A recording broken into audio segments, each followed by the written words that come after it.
Paul wrote a tiny little epistle to Titus while he was on the island of Crete. I don't know how long it took to get there, right? You mentioned praying for the government. Is it Tuesday? Is election day? And I remember going as a kid to Kenwood Elementary with my mama, sitting down there. I think I got a sucker afterwards. She got a little sticker. I didn't get one of those stickers because I didn't vote. But the time I became of age, we were all doing mail-in voting, right? And it's an opportunity.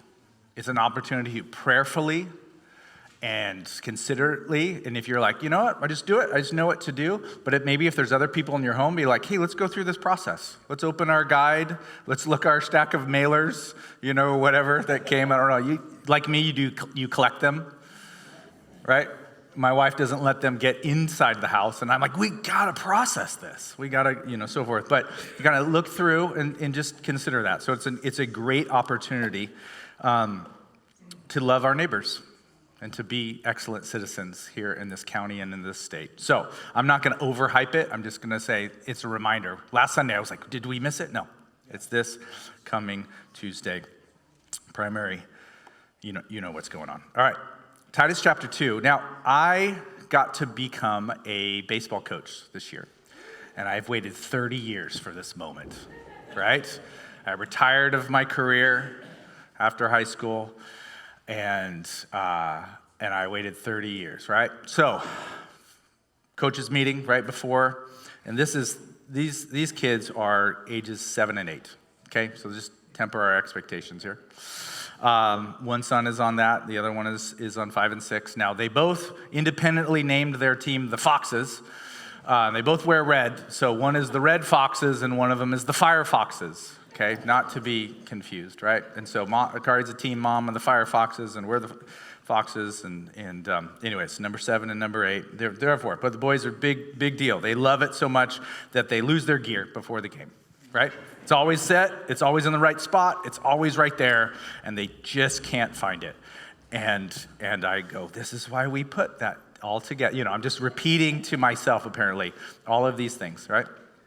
And so right there, I'm meeting with Coach Craig, and he's the head coach, and he's like, I don't have a background in baseball, but I've been doing this for years. I'm just so glad you're here. And I was like, oh, what drills do you like to do with the boys and the girls? So it's a co-ed team. And he says, at this age, if we can get them to pay attention, that will be half of it. And I was like, oh yeah, totally, yeah. We'll incorporate one of those drills. He was not overstating that fact. And if you come down to the park on Fridays at 5:30 to 6:30, you will notice a lot of not paying attention. But they all got their uniforms. We pray, we get up there, and they're like, what position am I? And they run out, and then they come back and goes, where's that? All right? And I was like, center field is in the center of the field. So I want you to stand on home plate and go right through the pitchers right there. And it's like, well, there's people in the way. It was like, well, don't, right? And they're just constantly, right? And so you think, if I've told you once, I've told you 1,000 times, right? Now, different skills and different abilities and different awareness, and it's just so adorable.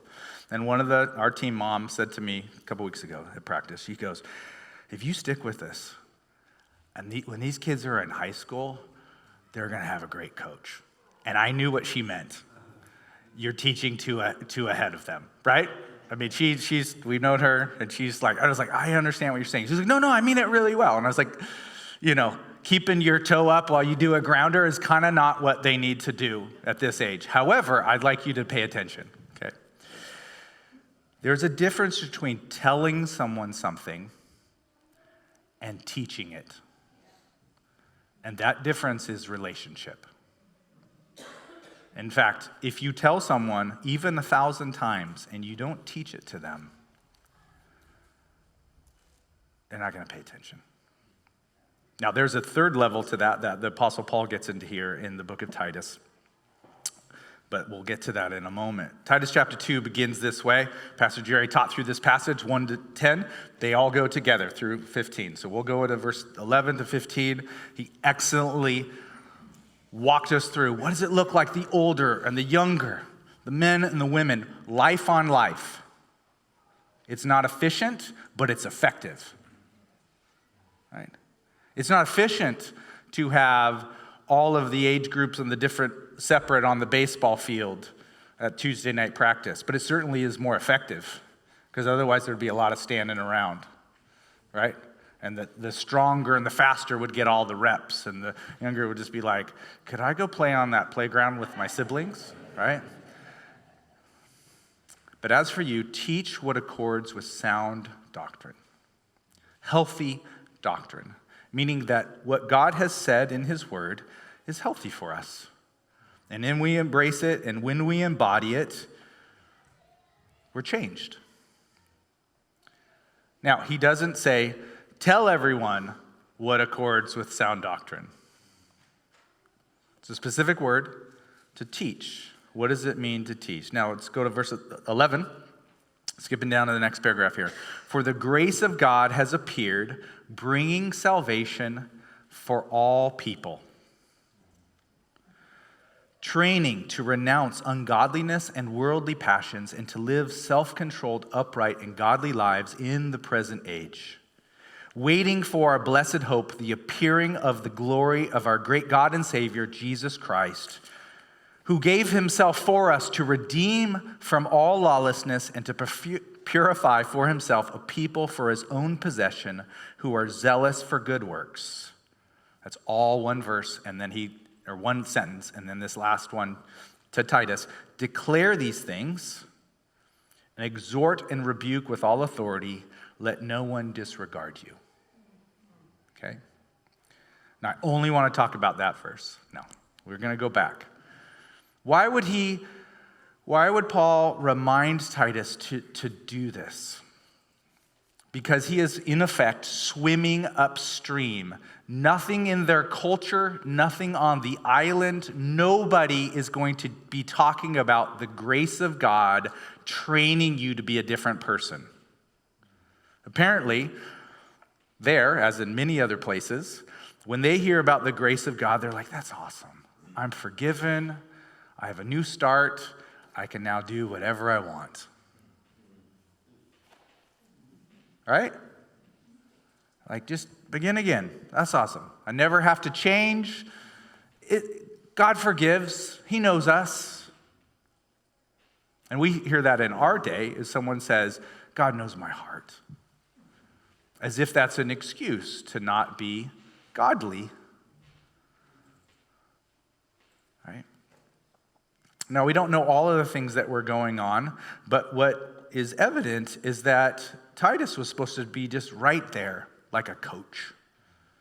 Just right there, not just barking out orders, but involved. So much so that he would disappear, and one day he would disappear, but that the whole culture was changed. And even the teammates, the older players, men and women and the younger, would be teaching one another. And so they wouldn't be like, well, what did you just tell us to do, Titus? But they'd forget about him and they'd be like, God has taught me this. Right? It's one thing to hear about prayer requests from moms, right? And from moms. It's another thing to get involved nitty gritty. It's easy to drive by and be like, well, have you tried this? And then disappear. But it's harder to get involved, to teach, or as the next verse says, to train one another. All right, let's go through them verse by verse. Verse 11, the grace of God has come. And the grace of God has a name. His name is Jesus. He is our Savior. Paul is not only poetic in this, but he's prophetic in this. For the grace of God has appeared, bringing salvation for all people. Grace is what changes people. Yelling at them, demanding that they do better, can improve for a moment. Okay, yeah, I got it. But that relationship of grace, I see your failures, and I don't hold it against you. Let's begin again, is what changes people. Another way of saying it, love. It was what changes people, right? You know the evidence or the outcome of a loving, gracious family versus a non-loving, ungracious family. You'd see the evidence all over the place because a loving, gracious person grows out of that loving, gracious family. In both families are lots of failure. But in the one where you cannot be forgiven and you cannot learn grace, you learn to hide. It's not like you do less bad, but it's mainly about not doing bad. We don't do that in this family. Rather than, oh, tell me about that.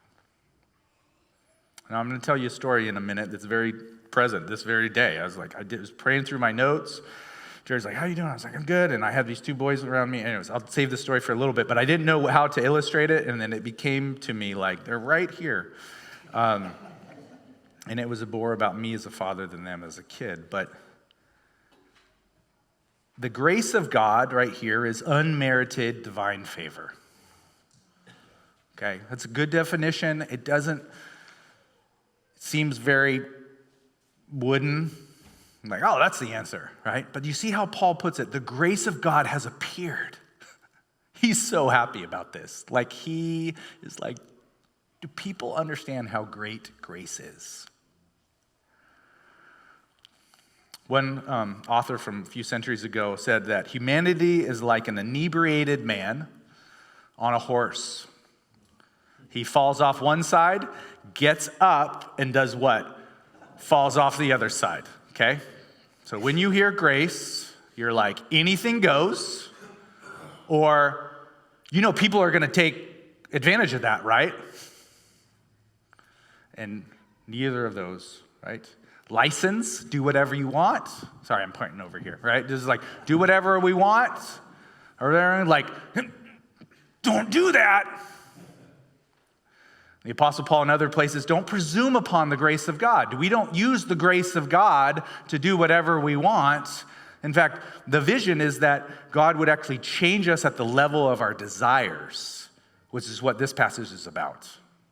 Not only don't misuse the grace of God and the grace of people who love you, but rather your hearts would be changed. The grace of God has appeared, past tense. Jesus came in actual history. He really lived that life, a life of total purity and obedience to God, a life of perfection and graciousness. You read all of his interactions with everyone, and it is like he is so patient, he is so kind. he like, you don't know what he's going to do next because you're like, I wouldn't relate to that person that way. Many times people around him who weren't on the license side, meaning you get to do whatever you want, but were more on the, maybe we would describe legalistic side, meaning I'm keeping score, I'm doing pretty good. You're not doing good, which makes me feel better about how I'm doing. And because I only count certain things, I know that God accepts me because of that. It's very insecure. So as you leave today, we're going to give you a list of 10 things to stop doing this week, right? God's ambition for our lives is much bigger than stopping doing bad. So much so, he's such a creative teacher that let's say you're a person who you're not going to murder anyone, right? So we're not there. But you don't mind dishing a little bit of news about them, right? You're like, we didn't get to this in the prayer requests earlier, but I just need to tell you, and I just hope that we would pray. Right?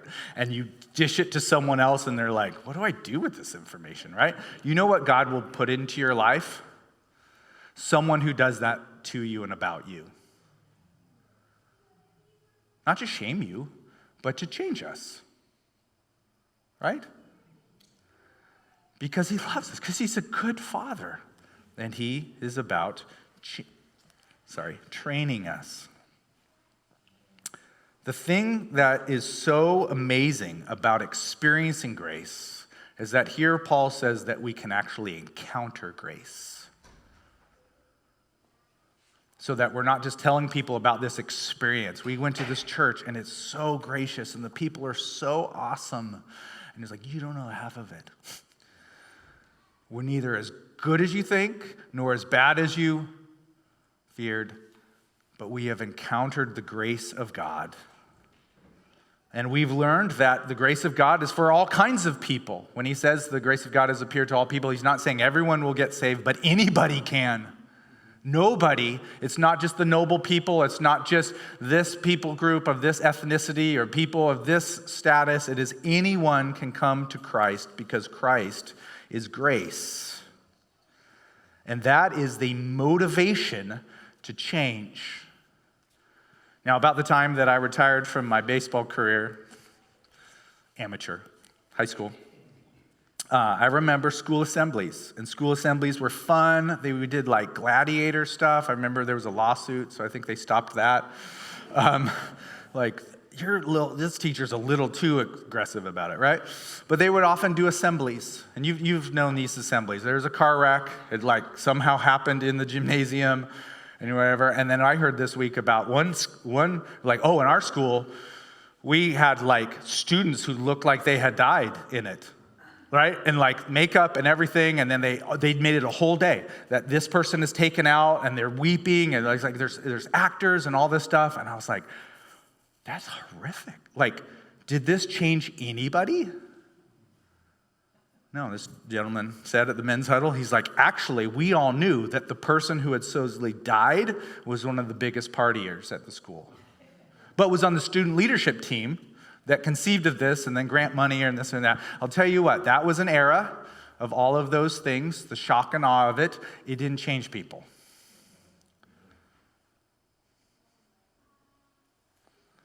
Thankfully, we have laws that keep people from drunk driving. Thankfully, we have stiff penalties that keep people. Thankfully, we can share our stories of we've lost a loved one. That is horrific, right? But what will actually change a person is experiencing the love of God. Be like, I don't need to actually seek this good for my life through inebriation, but I can experience the joy of God, right? So those fear tactics, I understand why they do them. That's not how you change a person. Come to today. How many times did I say to my little boys, guys, if you don't stop bothering each other, I'm going to turn this car around and go back home. Okay. It lasts about 3 minutes. When we get going, one of them always gets, and they love it. They unlock the doors, and we forget some stuff. We didn't do quite the TVs. We did most of it, right? And then we're doing a few details, and then I go, boys, get in here. We're speed walking. We're not running. It's like, okay. So then we go out, and we get in the car, and one of them's crying because he understands what's going on, and the other one's like, do we get a snack out of here? I was like, no. We're driving home. They don't understand the time. Time wouldn't work that way. We didn't have enough time to do that. So I texted Kari and I said, hey, I'd like you to start when you say you're going to go, and we'll meet you along the way, and I'll drop them off. And they're crying, and they're... It seems like that assembly of fear technique. No, I love you. You're not mature enough to come and do the church work. Daddy's got to give his attention to what I'm doing, but I am your dad, so we're going to spend this time. Now, how it turned out was we made our way towards Karis, and we pulled over and went to a different church. We went to New Life. They started at 9 o'clock. We walked in. They're like, oh, are you new here? And I was like, yes, but right. And a few people, oh, what are you doing here? And there, I was like, boys, I want you to watch what these other kids are doing. Now, there were a few little crazy kids trying to run around, right? And I was like, what are they doing? They're like, they shouldn't be doing that, right? Right? Now, I would love to tell you, wrap a bow on it, that just worked out. Everything just is so great, and they're changed. Or even that, I did the exact thing that I'm supposed to do as a father. I don't know. But I'm not just telling them or even teaching, which I think is good, but rather training. Grace trains us. That's what verses 12 to 14 I think is about. For the grace of God, right, has appeared to all men, has appeared, bringing salvation for all people, training us to renounce ungodliness and worldly passions and to live self-controlled, upright, and godly lives in the present age.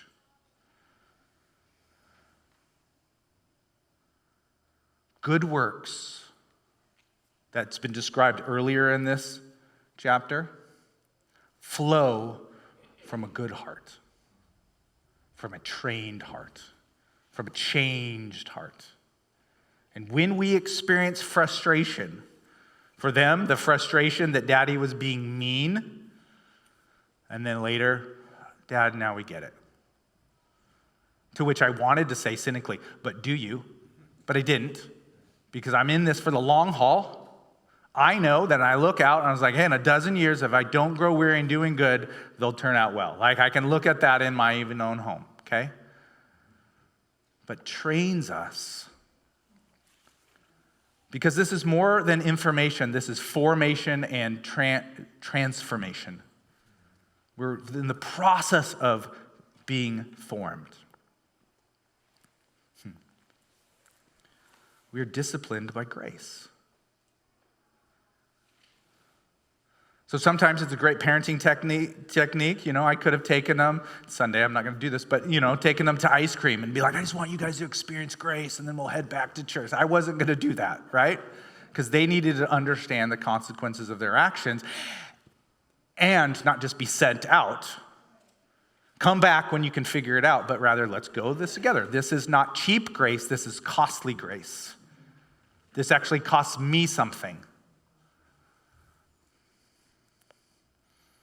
And it certainly costs God something. For the grace of God is not cheap. It cost the Son his life. Now, if we go to verse 12, it says, training us to renounce ungodliness and worldly passions and to live controlled, upright, and godly lives in the present age. Let's read in the NLT. And we are instructed to turn from godless living and sinful pleasures.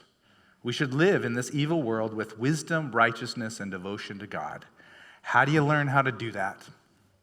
How do you learn how to do that?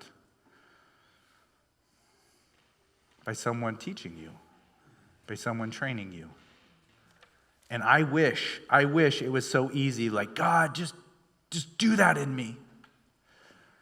And he says, I am doing that in you. And I've sent brothers and sisters alongside you, imperfect as they are, who are going to teach you how to do that. But I just wish you would just do it, just zap me, just change me. It's like, no, he does it through intentional community.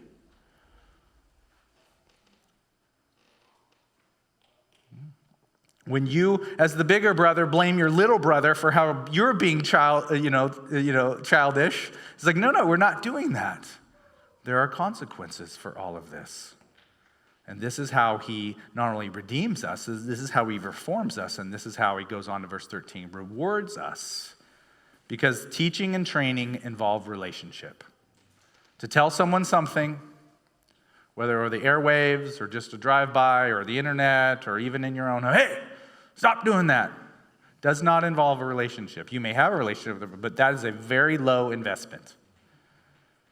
It costs way more of us to get involved, to be right there, to care about this person, to love them for what is best for them.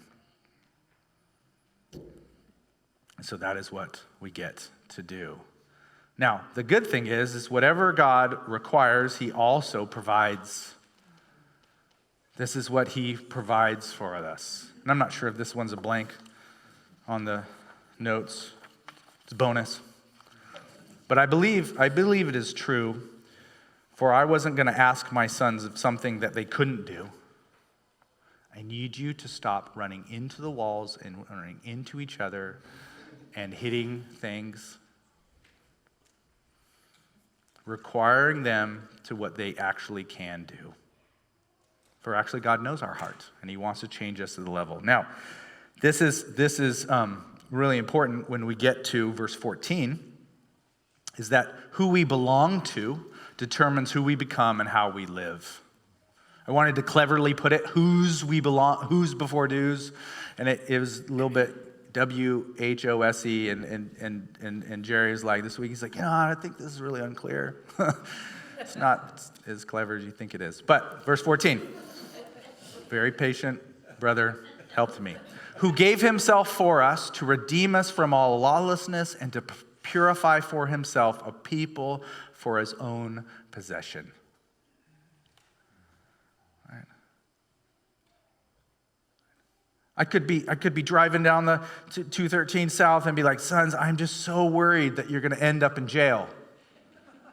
And we could have gone, actually, we drove right by the jail. We could have gone right there. This is where you're going to end up if you could. And it is true. It is true. If I don't correct them now, and they just free range or whatever, that's how that becomes, right?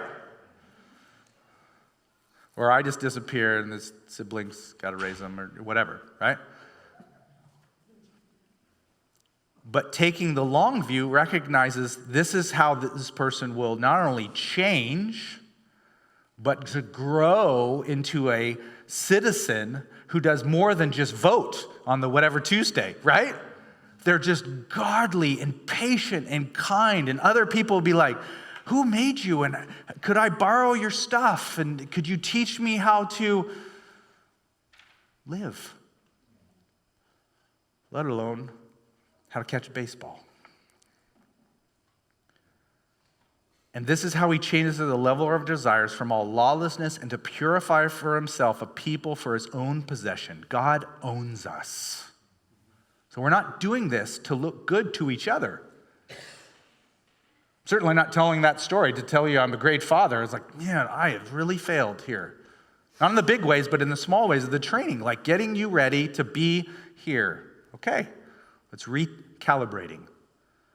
For his own possession, God owns us who are zealous for good works. We do better by becoming better, by becoming God's people. And this is how transformed people transform the world. Now, earlier, the passage talked about older and younger, and there's these mentoring relationships. And there on the island, Crete, they probably didn't have a lot of godly people of different ages, and so they had to be real specific, like, hey, you two, and like, you're just 2 days ahead of her. You're just 3 days ahead of him. And it's not just information, but you see that quality of life, and it took them leaning in together. But there has to be, before you get to the practicals, there has to be that decisive thought in your life. I'm no longer pretending to be someone that I'm not. I'm not just going through the motions. Paul put it this way in 2 Corinthians. He said, 2 Corinthians chapter 5, verse 15. Christ died for everyone so that those who receive his new life will no longer live for themselves. Instead, they will live for Christ, who died and was raised for them. We know that's true of the Apostle Paul. We know that he is the one who lived that way, right? But he's actually saying everyone is supposed to live that way. It's not the super Christians, it's all the Christians live this way. In previous passages, we're talking about the leaders and this and that, and now we're realizing, like, oh, this is all of us. All of us get to live this way. And here's one of my questions. Do you know the good works to which God has called you? Maybe in this specific season, whether this specific hour or this specific month or this season, you're like, God, this spring, I need you to know, not just I'm doing stuff, I'm doing the duty, I'm doing everything people ask, but God, where is your yes and amen in my life? How am I supposed to devote myself to love and good works? And it's almost always going to be relational, which takes more of us. It takes more of us. For some people, they're called to do lots of good works here and there, telling people stuff. But I think for the majority of us, it's a life on life that is inefficient but is effective. It's the most effective way to live. And he will show you the good works to which he has called you. In fact, he'll make it so obvious that you'll be kind of in pain points. And you might just, this is a great question, ask in community. Say you're in your home group. Say you're in a men's Bible study, women's Bible study. Let's say you're just after church, like, hey, I don't know, I'm not even in something yet. Let's form something. What do you think the good works I'm called to? Now, if someone asks you that, don't just like, well, for me, it's always like really, pause before you give the answer, okay? Because this person wants to hear from God and not just from Jeff or whatever your name is, okay? But the thing is that the leaders have a specific role, and their job is to rebuke and to correct, not everybody, but the people who are deliberately doing it wrong.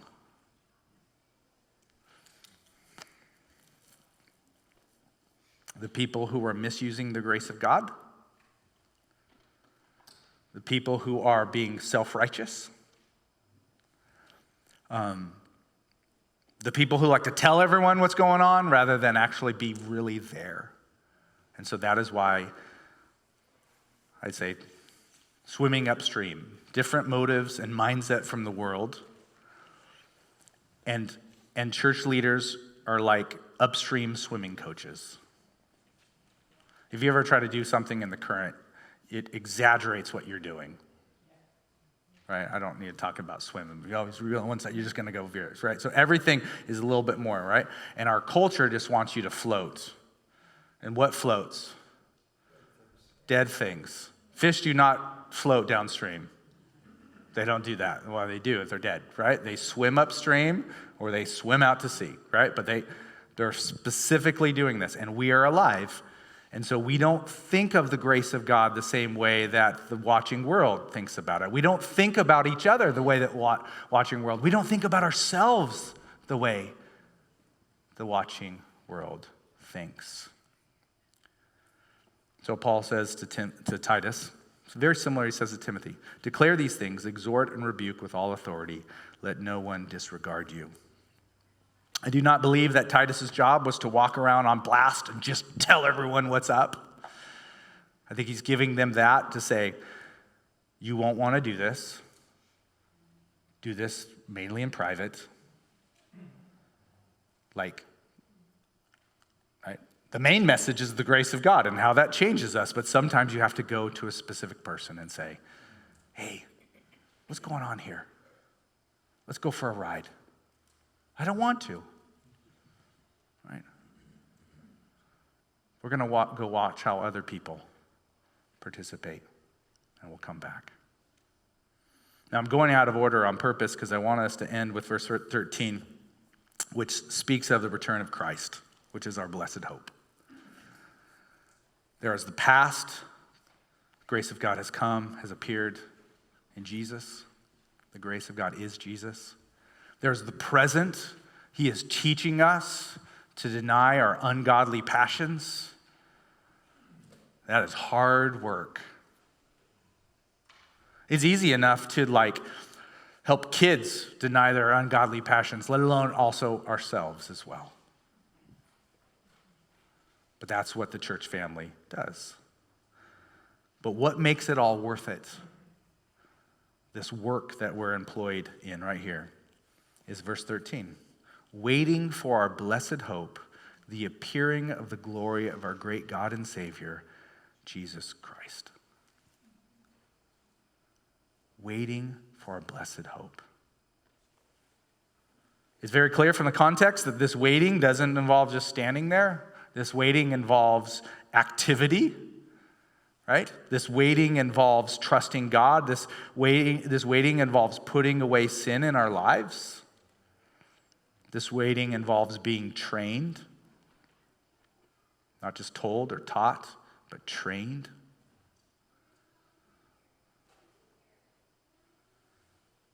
Is Christ your blessed hope today? Is Christ your blessed hope today? If you're like, you know what, I believe in Christ, and I'm leaning towards him in my life. And I'm not what I should be, but I'm not what I used to be because of Christ. Not just getting better myself, not just improving myself, but Jesus, who came for us, lived that life, and is coming back again for us to wrap up history and also reward us in the next life. Is he your blessed hope? And if he is your blessed hope, you will live differently. You will not get bent out of shape. This is how you can tell. You get bent out of shape about every little thing.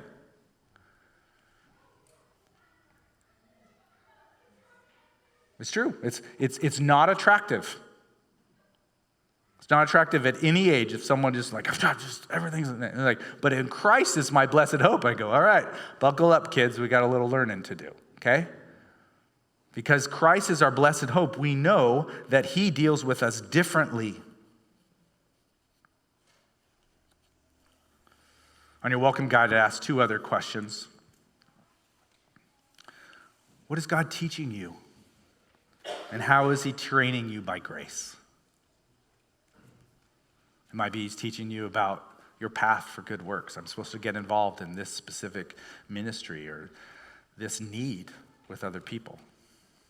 Opportunity. And sometimes it feels like, well, I know I should, but you're like, no, actually I get to, because Christ is my blessed hope. I get to relate this way. And the passage is so saturated with God's good news that I just want to reinforce it. Are you among the people God redeemed and purified who are zealous for good works?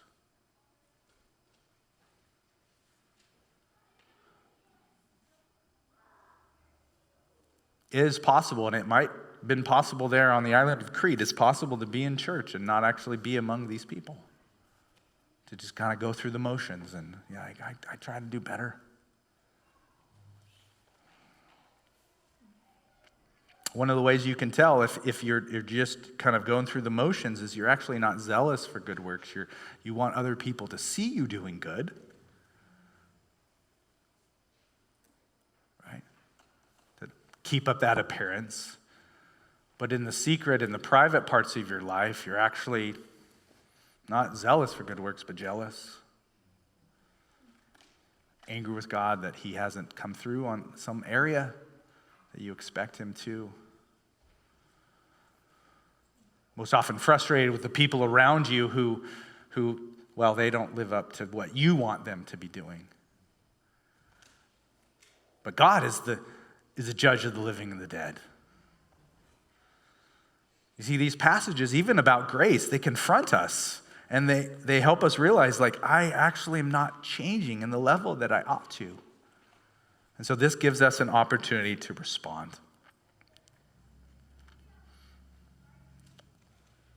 We're going to come to the communion table in a moment, but before Pastor Jerry describes that and leads us, before we respond in song,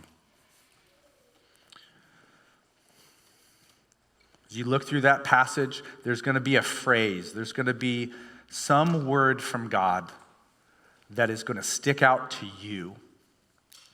And not mainly so you can tell other people about it. There might be that, I need to tell you about this, right? Yes.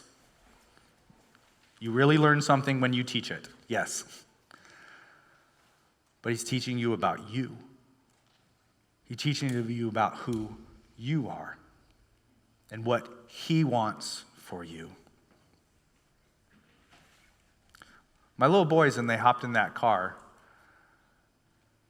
I know they didn't forget that I loved them, because of course they know that, but they weren't thinking about that, right? They were thinking, we lost it. Does this mean we're not getting a snack from the snack place? 100% not. Let me confirm that fear.